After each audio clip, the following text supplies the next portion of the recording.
All right. And we're back. Got transcription on, but oh well.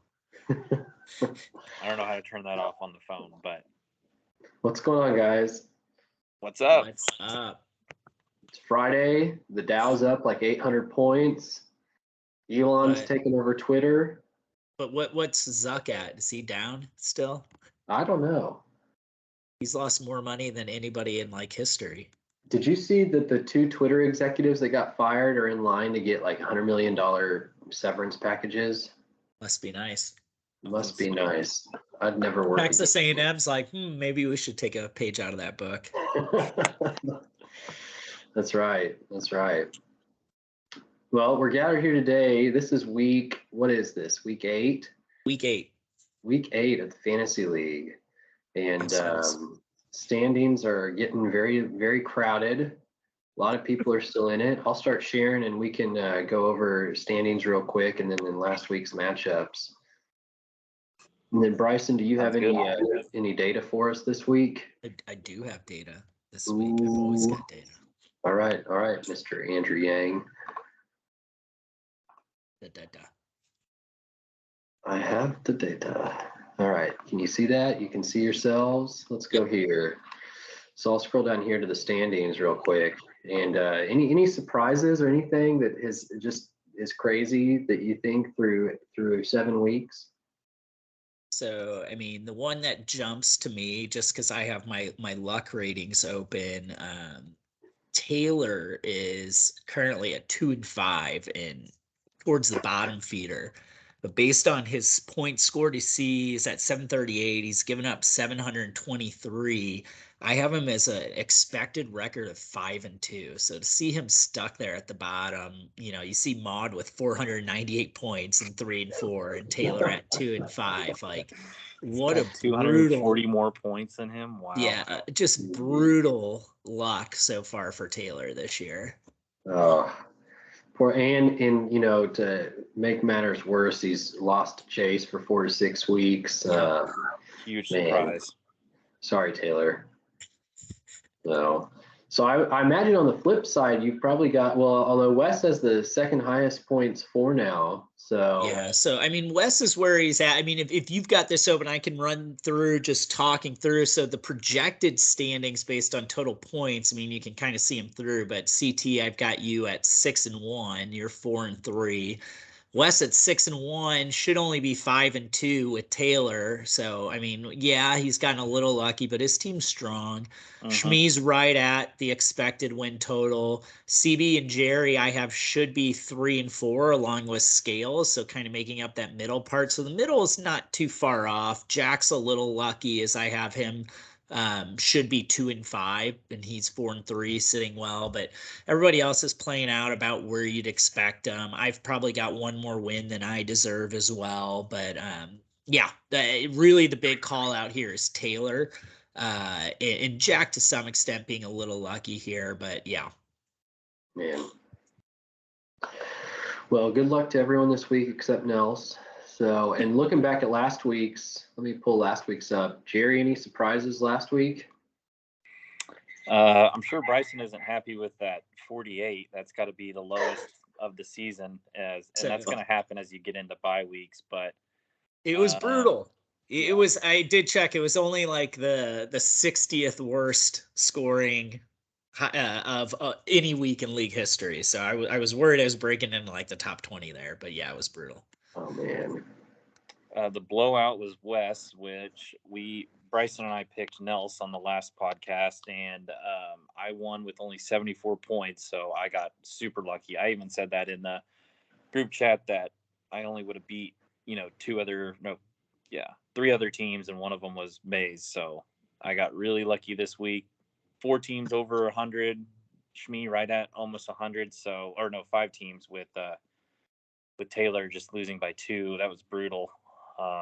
Burrow has been on fire, but I guess Taylor was getting the benefit of that because I think he hit Chase for 2 of his touchdowns. So CB scored the most. No, Wes scored the most points of the week. So every time I got Wes, he surprises me. I thought Taylor was going to come back and win this game. He had Ramondre going on Monday night, and I think he needed something like 16 points or something to pull off a win, and he came up just short. But that one came down to the wire.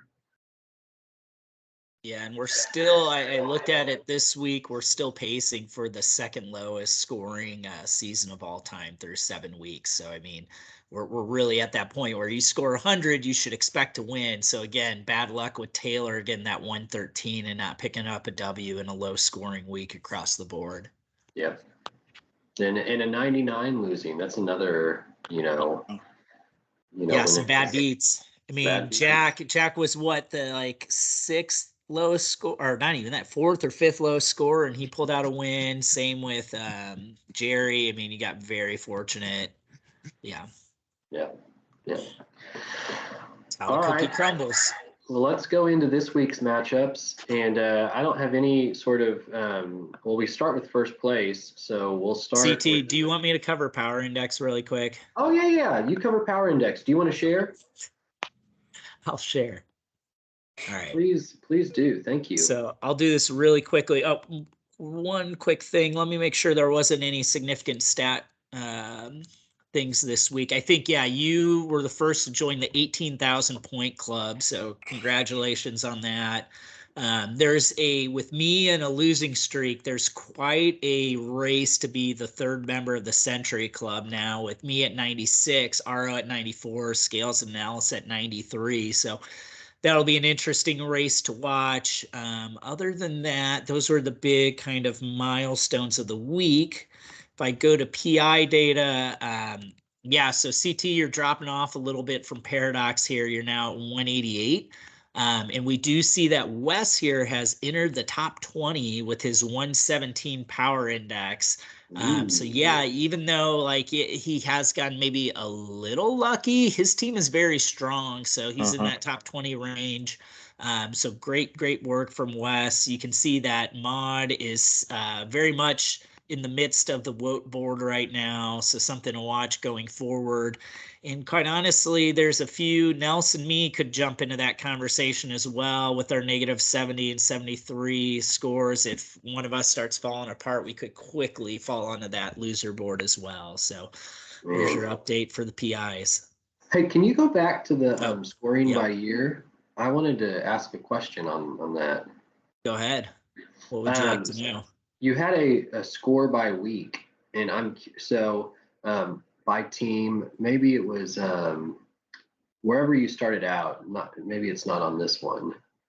So I've got where do you have all that PI data? That's not by week. This is by, are you talking about the luck stuff where I had the wherever you just started on when you were sharing your screen, whatever. Oh, that was the season data, scoring by year. So yeah, so over here, what do I have here? This is the average score by what I was just showing by year by weeks through week 7. Wait, why is this one different? Oh, you know what? I showed by win. So the average score for a win is 102 right now, but the average score is actually the third lowest, is 92 right now through week 7. Okay. What I was going to ask is kind of what's everyone's average per week on a per team basis, and how does that? Yeah, I think you showed that on the power index or wherever you're showing Paradox. Oh, yeah. I mean, that's just, are you talking about this all-time points per week leader? Okay, yes, that's what I was looking at. Yeah, so this is a running through the history of our league, who has the highest points per week. And you and Shmi are the only ones sitting over 100. I think Jack, up until last year, the year before, was above 100, but he's been seriously regressing as a fantasy player, so that's gone down quite a bit. All right. So sorry, shots taken. You're good. All right. Well, let's go back to matchups for this week. So we'll start with Wes. Let me get back there real quick. Where are you, Wes? There you are. Oh, you're down 16-0 to CB. All right, Jerry, take us away. What do you see here? Well, I kind of no, have to Bryson, give us some zoom in, stats. but he had Mike Evans go for 16 already. That's a great start. He's got Burrow, who has been on fire. Monday Night Football, he's going to try and air it out. No Chase. Higgins should get an increase in play. He's got two decent running backs. Higbee Olave is probably going to win Rookie of the Year. Denver defense, Denver's offense has been terrible, but their defense has been like allowing the third least amount of points going against Jacksonville. That's a good start. As long as Mike Evans didn't throw up a goose egg, CV's got a really good squad. Is this a 1v2 matchup or 1v? 1v2. He's going with Rodgers at Buffalo. Buffalo's got like one of the best defenses in the NFL. McLaurin, Ayuk, Jacobs has been on a tear. He could, tear it up against New Orleans. He's got Sanders. He picked up my trash and Freiermuth, but I think Freiermuth is pretty good, so he should have a pretty decent game. Got Foreman with Hubbard not looking like he's going to play, so Foreman should get the lead role. So Wes is making great moves and pickups. I think we said it. Maybe we said it last week, but CV's team has been on a buzzsaw. I would think. I would think CB has this one. I would pick CB, and again, like I say every week, I'm sure Wes loves hearing that.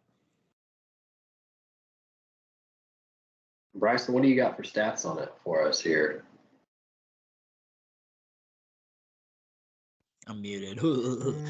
Wes is 11-6 all time against CB. He did lose last year in the regular season pretty badly, 107-68. But he's seemingly had CB's number. Evans putting up 16. Yeah, it's a nice start for CB here. And again, Josh Jacobs has been unbelievable this year. Will Wes be able to keep that up? I don't know. Aaron Rodgers has been hot garbage, and now he goes to Buffalo. Like, that just sounds horrible. Again, I keep picking against Wes. He keeps winning. I'm going to do him a solid, and I'm going to pick CB here. I just don't like Wes's matchups, and he continually outperforms his projected scores. I don't know what's going on. Yeah, I will add, I think Aaron Jones is a real tough matchup against Buffalo. So that, and then I will be interested to see how the Cincinnati offense looks without Ja'Marr Chase. He's kind of their do everything receiver. And so even though Higgins might see more volume, I think they may be much more run oriented, especially if the weather's bad and Cleveland is kind of a run funnel defense. So with that, though, you guys made some really great points about Aaron Rodgers. He's been terrible this year. I don't know that Jacobs can keep it up. His current pace, this is unprecedented for him. With that, I just feel like this is going to be lower scoring than you think. I think Wes is going to stay in it. I'm going to pick Wes. He's definitely got him in the running backs. I mean, he's got three great running backs, not amazing matchups, but three great running backs. And then, Jones against Buffalo is not a good matchup, but then he's got Singletary, who should be decent against Green Bay. I think Green Bay gave up a ton to Breece Hall when they played the Jets. So I will say, I saw this stat the other day. Singletary's touches depend on they limit him a lot if they are blowing teams out. And I would not be surprised if they blew out Green Bay. I think they're like 11-point favorites. But he averages something like 9 or 10 touches a game in games that they win by more than a touchdown. And he averages something like 20 touches in games where they are 18 or something like that in games that are within a touchdown. So I think Singletary could see limited volume in this game. We'll see. I think Burrow will make up those points against Rodgers. So, okay, all right. Well, I'm picking Wes. You guys are picking CB. We'll see what happens. All right. Next, we'll scroll down here, and I'm highlighting Jack. We'll do Jack versus Scales next. All right, what are the stats saying here? Yep, just pulled it up. So Jack and Scales are tied 8-8 all time against each other. Scales actually had that lead until last year when Jack took him down in week 11, 112 to 100. So this is a surprisingly, no offense, Scales, close all-time matchup. Okay. Jerry, what do you see? Right off the bat, I see a really tough matchup with Fields and Montgomery against that Dallas front. The Dallas defense is, up there with Buffalo and Denver as some of the best defenses in the NFL, and he's got his quarterback and his top running back going against them. On the other side, though, Zeke is probably not going to play, so he's got Pollard, who has been pretty explosive for the Dallas Cowboys. So I think Pollard will have a good game, and he's got Maher, the Washington defense against Indy, probably against Sam Ellinger's first game. That's probably a good matchup with their front. Michael Carter should get a majority of the touches. I don't know how he's going to be against New England's defense. Last game, New England, let everybody run through him with Fields and Montgomery, but maybe Belichick will sharpen that up because he sees that as the, one flaw. You never know with coaching like that, but not great matchups for Jack. And on the other side is Garoppolo against Aaron Donald and the Rams front. Debo has been questionable with tight end, and with McCaffrey now in the mix, I feel like Debo's not going to get the targets, but his next three of Hopkins against Minnesota, that should be a shootout. Kamara is, should get a lot of touches, and then ETN with James Robinson gone against that Denver defense isn't great, but he's going to be the workhorse. Gabe Davis to go over top of Green Bay's defense. That's a good one to have there. And then Buffalo's defense, like I already said, one of the best in the NFL. Both quarterbacks don't have great matchups. Man, I don't know who I'm going to pick. Maybe CT, you'll convince me one way or the other. What do you think? All right. So I see two good matchups on Jack's side, or AJ Brown against Pittsburgh and Pollard against Chicago. On the other side, I don't think Deebo Samuel's playing. He didn't practice again today. That's what I was just checking. Well, that's not good. So let's see. Let me double check. Yeah, did not practice Friday. Yeah, he took 3 DNPs, and so I don't think it's likely that he'll suit up. But we'll see. So with that, he's going to be reaching down into his bench, I think, to start a receiver or a running back. God, if he actually ever plays Sam Ellinger. Slinging Sam. Yeah. It's going to be so hard to be a Colts fan. I know. So with that, you can jump on the Chiefs bandwagon anytime you want, Bryson. I've been inviting you since like 2018. I'm good. So Battlehawks for life. You live in the state of Missouri. It's the only team in your state. Yeah, I know. Just can't do it. Conflicting rivalries. I know. So anyways, so I think this is going to come down to I think it's going to come down to how much passing game work does Kamara see against Las Vegas? And otherwise I just don't like the matchups that Scales has, and I like the matchup. I like Pollard's matchup against Chicago and AJ Brown's matchup against Pittsburgh. One's tough. I feel like this one's tough. I don't think anybody's gonna score over like 85 here. Yeah, it's gonna be especially if Debo's out. Like the only thing I'm gonna go slightly Scales because I think although it's in London, Etienne could go off having full share now with Robinson gone. But both of these tight ends are garbage. Jack went picking cotton again for but both these guys are garbage. I don't love the quarterbacks here are terrible. I think this is your low scoring matchup of the week for sure, but I slightly go Scales. If I had to pick a side, I'll go Scales.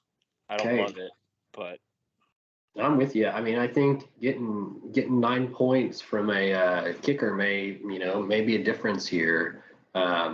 I'm going to go Jack. I think that Brown and Pollard are going to carry him to a big week. Or not a big week, but enough to beat Scales. Because I think Etienne is going to be bottled up against Denver. They bottled up Eckler a couple weeks ago. Again, I think it just comes down to how much work does Kamara get in the receiving game. But I'm going Jack. I'm going Scales. Okay. Are you writing these down, Jerry? No. I like how CT went. He got 9 points out of a kicker, but I'm going to go the other side. That just means real-time Bill Mayer is going to get like 15 points as the kicker. Maybe. So, all right. Who we got? Next, we've got me against Nails. Oh, man.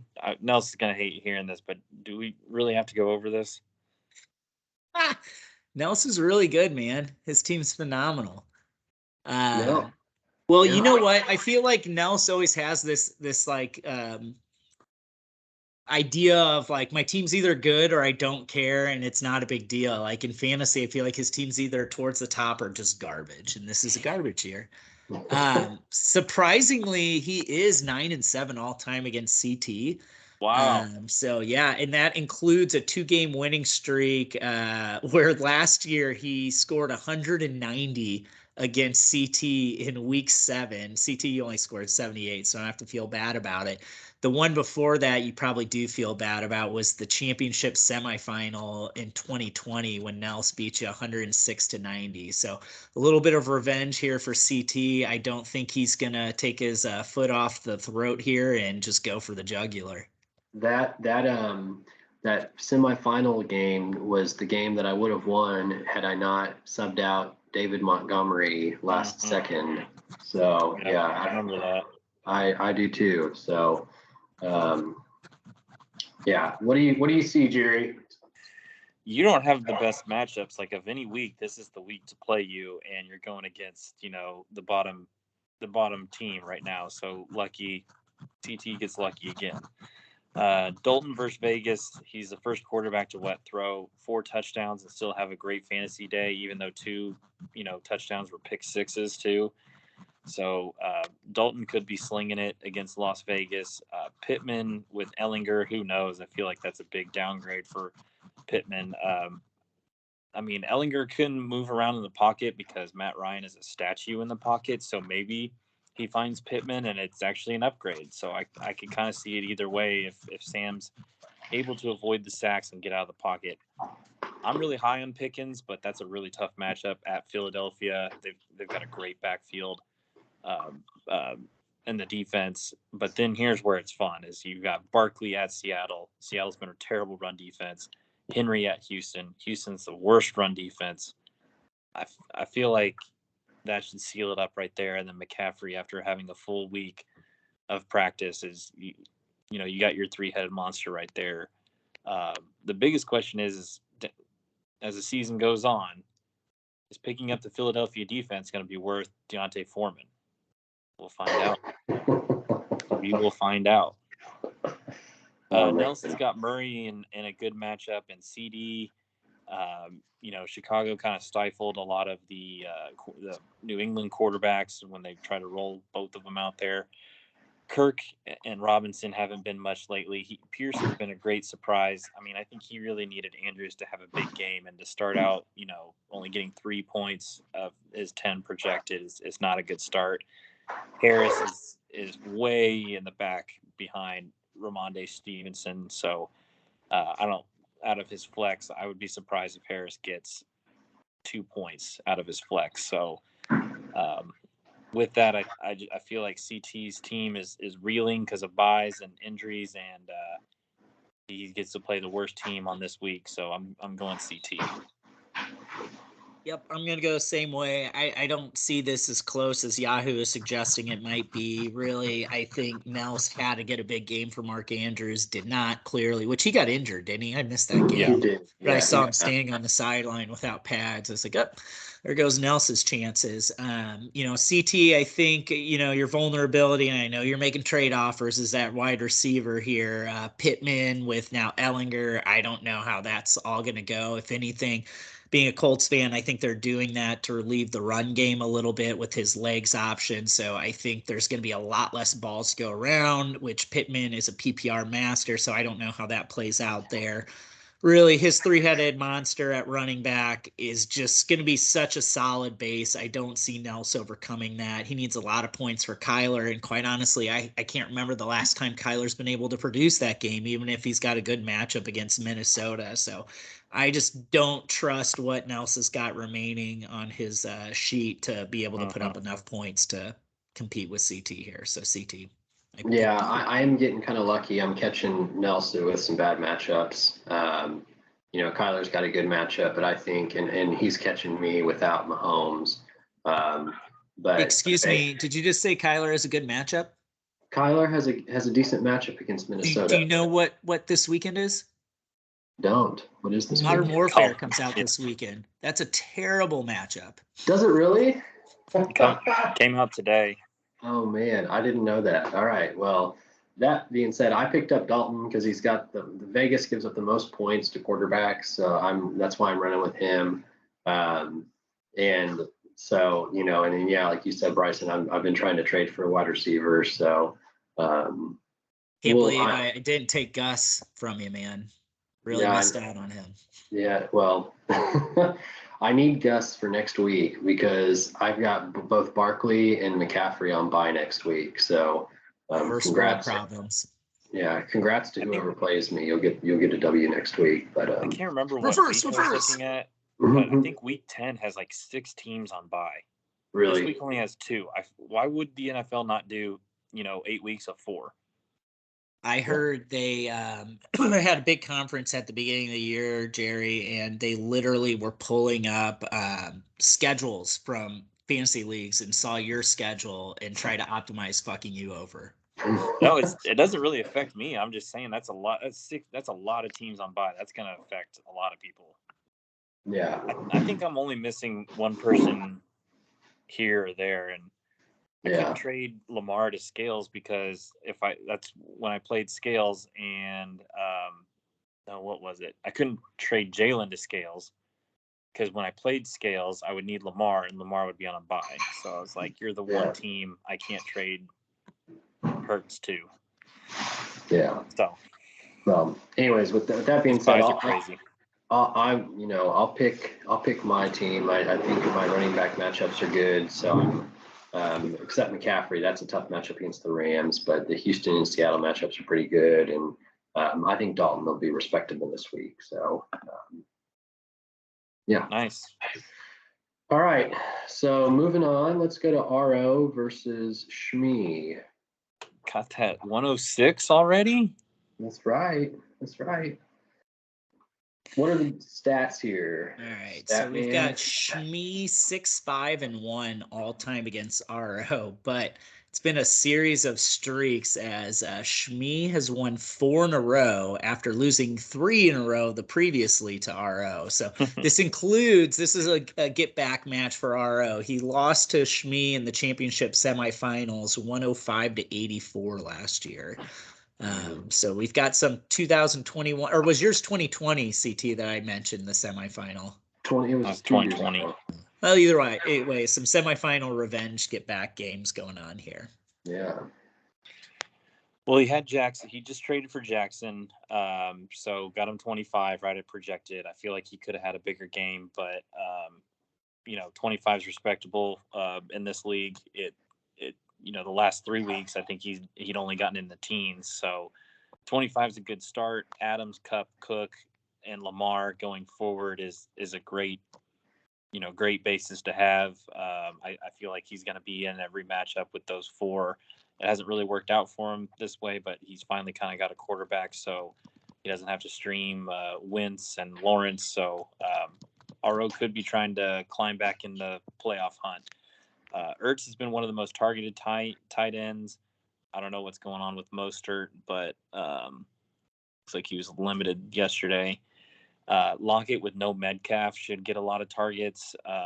And, Seattle's going to be slinging it. So don't love the defensive matchup. Not that Washington's great, but I don't think Indy's defense has been amazing. So good start and good matchups for RO, but he's got to go against Tyreek Hill, who leads the league in receiving yards. And in this format, receiving yards are huge because when you get to 100, you get a bonus. He's going against Detroit. Tyler Boyd now gets a huge bump because Chase is out. Allen is going to Allen. He's probably the best player in the NFL. His running back matchups are not great, and then his tight end isn't great, and then Dobbs against Dobbs has just not looked great since that one game. One good game he had. Dallas's defense should put up some points, but man, I don't really like that Harris, Murray, Hill, Dobbs lineup that Shmee's got. It looked amazing at first when you got Allen, Hill, and Boyd, and then it just kind of drops off a little bit. I feel like this is going to be a really high-scoring, close contest, and I'm actually going to go RO on this one. Yeah, Jerry, I'm with you. I'm going RO here, but I think there's a chance for Shmee. It's just his lineup has much more variability into it. I mean, just with Kupp, Adams, Cook, Lamar's already got the 25 up. Like, I just fail to see RO falling off this week where, yes, Shmee could go off with Hill and Allen, but then you've got guys like Taysom Hill where it's just like, who knows what you're going to get week by week. Maybe he gets a rushing touchdown or two and it's a great play and that puts Shmee right into it. You brought up, Boyd getting a big upgrade with Chase out. There's just a lot of questions here. And that's why, I could see a path for him at least to pull the upset, but I see it as an upset. I've got RO winning this one. All right. Well, I'm going to say not so fast, my friends.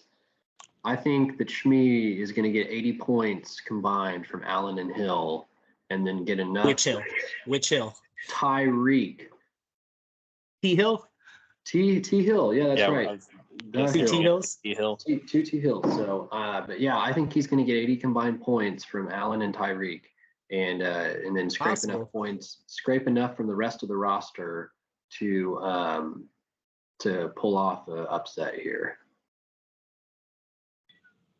I can see Allen going off on a primetime Sunday night game at home. Bills Mafia loves him, but I mean, he's got to get something from, his RB2 tight end. And I like the point Bryson said is like, if Hill gets a touchdown, you're loving it. But otherwise, he hasn't really done much the last couple of weeks.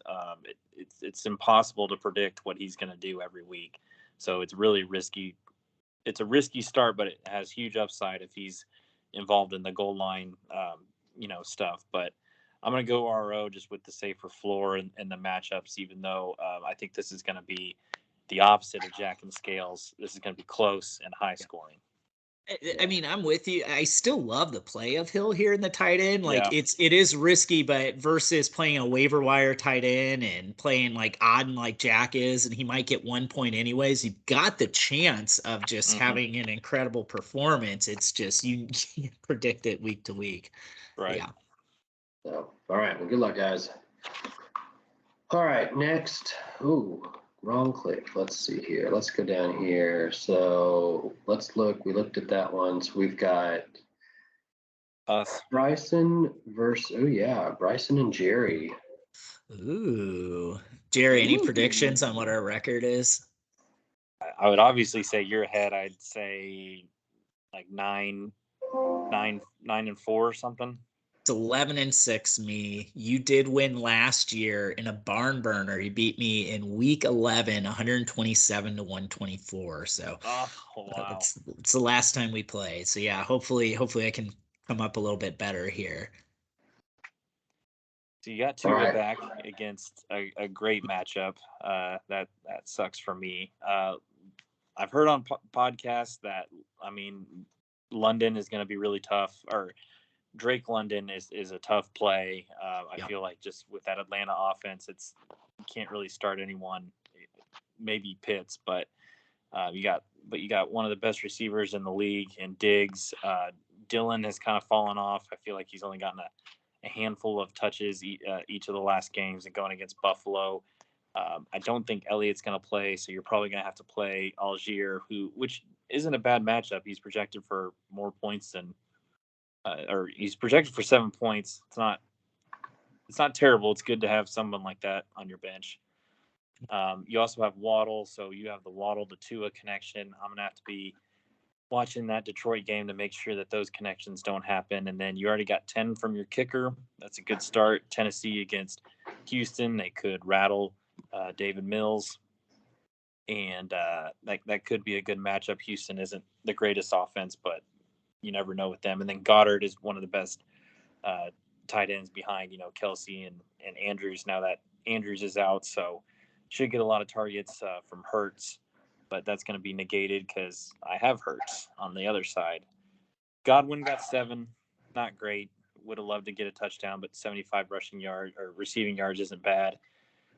DJ Moore came alive last week. Who knows if that was just the Christian McCaffrey effect, or he's starting to play better and get a better, chemistry with PJ Walker. That's kind of, I don't know. That's going to be a tough play. But like you said earlier, CT, I hope Cincinnati's trying to do the run game because I have Mixon and then Chubb. Chubb doesn't have a great matchup against that Cincinnati front, but this stinks. Bryson's going to come down to Monday nights. I hate when it comes down to Monday night. I got to work all day and think about it and then have to watch the game, stay up late. But yeah, I have both my running backs on Monday to try and catch up to your team. Do you have anyone on Monday? No, you'll be done, and I'll have to try and get the walk-off win. Hawkinson had an amazing game like week 2. Hasn't really done much. I probably should have dropped him and kept Freiermuth, but whatever. Hopefully St. Brown comes back and doesn't have the I don't know what the medical term they call it is, but he got hit in the head, was woozy, and they said, all right, you're done, because the new concussion protocol is if you come up any wobbly, movements or something after a big hit, you're automatically out of the game. So that's what happened to him last week. Hopefully I finally get him, and Miami is banged up in the backfield. So I think it's going to be a good matchup. I have the running back advantage. He has the wide receiver advantage. Quarterback should both do pretty good. I feel like it's going to be a pretty close game. I would probably lean Bryson with getting Tua back and having the Waddle connection against that amazing, Detroit matchup. I mean, that should be a really high scoring matchup. And he has Diggs on Sunday night. I feel like Josh Allen, that's the only guy he really hits besides him and Gabe Davis, but let you guys chime in.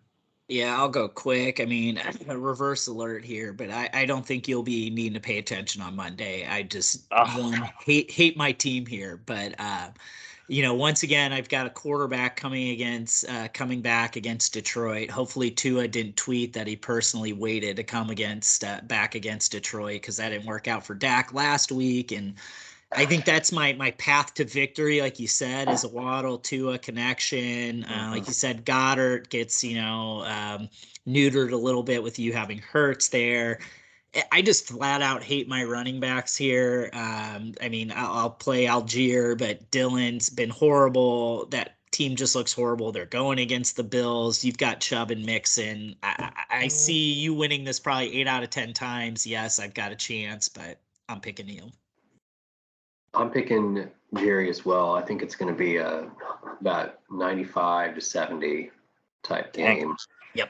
And, I hope it's that comfortable, but I like what Bryson said. It's not going to feel comfortable going into Monday, because I think you'll be down by 5 or so points going into Monday, just because you have your big guys going. If he's down only 5 points going into Monday, he can go to sleep. Well, Jerry. Jerry's gonna worry if he's down anything. Sorry, that was housekeeping. Oh, housekeeping. More living pledge? No. You want me to flop your pillow? So I think Jerry's gonna fret if he's down a single point. He'll fret until he's ahead. So But I do think he doesn't have a lot to worry about because I think that, those guys will put up 25, 30 points combined on Monday night, and he'll win it. He'll win it walking away. I feel like Bryson should trade with CT to try and get Gus. I think Gus can help be a Band-Aid for those two. Yeah, when he's sending Gus as the key piece to get Diggs, I mean, it's just so enticing. That's different. That's a different story, but you do need some running back help, but hopefully you can maybe Zeke gets healthy. I don't think he's playing. It says doubtful. No, I already made that change. I literally just got the Yahoo notification that I think there was like a change. No, it was actually Jamar Chase's for another league, but yeah, I switched him out. Yeah. So I got 10 from Suck Up though, so that's a start. Yeah, that's a good start. That's a start. 10 from a kicker is always good. So, I don't think, all right. This is honestly not a reverse. I'm very surprised you think it's going to be that close. Oh, I don't think it's going to be that close. I don't think so either. CT was saying 95-70. There's no way. I think it's going to be like 90-88 or something.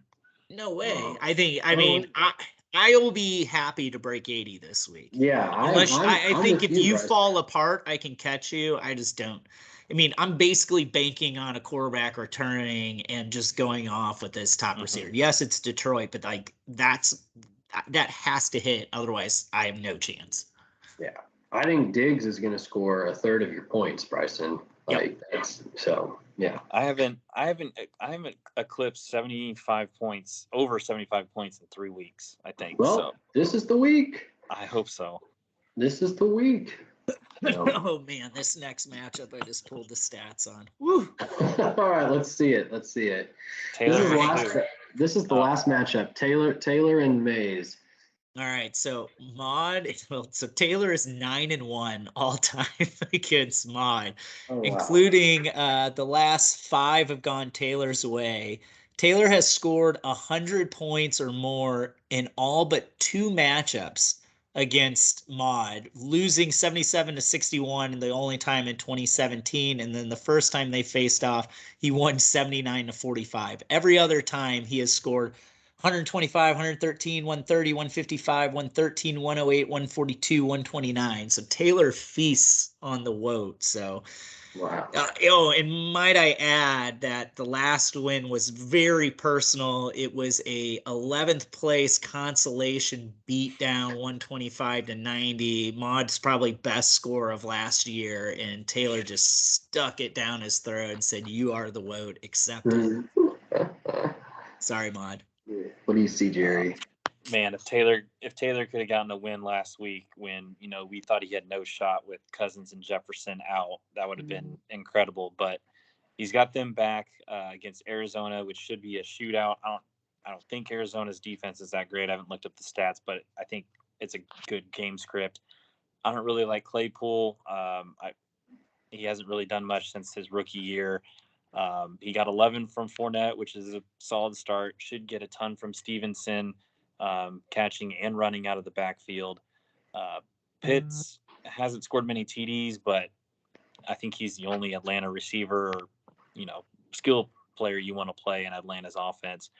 And then probably the pickup or the stash of the season so far is Kenneth Walker as his flex. I mean, Giants defense has been good, but to have, a workhorse like that, and who saw this coming from Seattle's offense, but he's been on a tear. So he's got a great quarterback, great wide receiver 1, 2 good running backs. He's already put up close to his projected great start. And then Mays with Tom Brady, 24 points after getting, divorced. Probably not what he wanted, but Michael Gallup just saw nothing from Dak last week, which was great for me because I won because Gallup got 0, but he just hasn't been looking his way. So Gallup is not really a great start. Sutton, same with Russ. Russ has not been playing well. So he's really going to have to rely on Kittle. If Debo doesn't play, Kittle should get a little bit of a boost. Swift and Taylor have been kind of Taylor has been definitely disappointing, but Swift has been pretty good, and he didn't play last week, right? Swift, no, he's been out for a couple weeks. Is he supposed to play this week? I mean, that's a great return to Mays' roster, but I still don't think it's going to be enough. I saw a Reddit post, I think, that called him Q Andre Swift because he's always questionable. Yeah, unless Ellinger, revitalizes the Indy offense. I was crazy is last year Jonathan Taylor did so well because that line was incredible, and I don't know if they switched the line. I don't have really any stock in Indy, so I haven't looked at their line if they made any changes over the offseason. But I mean, it's now one of the worst offensive lines, and that's why Matt Ryan is getting sacked all the time, and Taylor hasn't done much. But I think just with the way Mays has been putting up points, this season, I'm going to have to go Taylor, and hopefully Taylor finally gets a respectable and deserved win that his team deserves. Bryson? Yeah, I can give my thoughts. I mean, Taylor is just, the Chase news is just, just piss poor for him. I actually, before that, he's 2-5, but I thought he had one of the most competitive rosters. I still like his team. His running backs aren't flashy, but they're a good base. Walker's been such a good surprise. Cousins and Jefferson, I think, could feast this week. So I think he should do okay. I'd be very surprised if he has a horrible week. Maud did get a decent Tom Brady performance compared to where he's been this year. The 325 pass yards was a huge benefit to him. I do think Jonathan Taylor's going to get a boost. I think what you're going to see is a lot of kind of read option stuff, or just using Ellinger's legs just to kind of give the defense something to think about. So if anybody on that offense is going to get upgraded, I think it's Taylor, but I don't know if it's enough here. He does have Kittle, but against the Rams, I think this will be close, but I'm going Taylor. Yeah, I'm with you there, Bryson. I think Taylor and Swift are gonna, or Taylor Swift, either way, are gonna put up some points this week and keep Maud in and keep it close. But I just think that the three running backs that Taylor does have, along to go with Jefferson, just be a little bit too much. So I'm gonna pick Taylor in this one. Very nice. I completely forgot to mention the Chase news. I can't click on the bench, but yeah, that's devastating. But hopefully he gets healthy, and maybe Taylor can make the playoffs and get him back and be, a real force of a team to be reckoned with come the end of the season. I think it might be unfortunate for him that he's in such a hole, but he's going to ruin somebody's season down the stretch, I feel like. Yeah, I played him last week, so I think you'll probably be in good shape. Well, actually, I mean, you've had some bad luck, but we'll see. Yeah, we'll see. So, all right, boys, I got to sign off. All right, guys, that was fun. All righty. All right, y'all have good weekends. Good luck, everyone except Nels. Bye. See ya.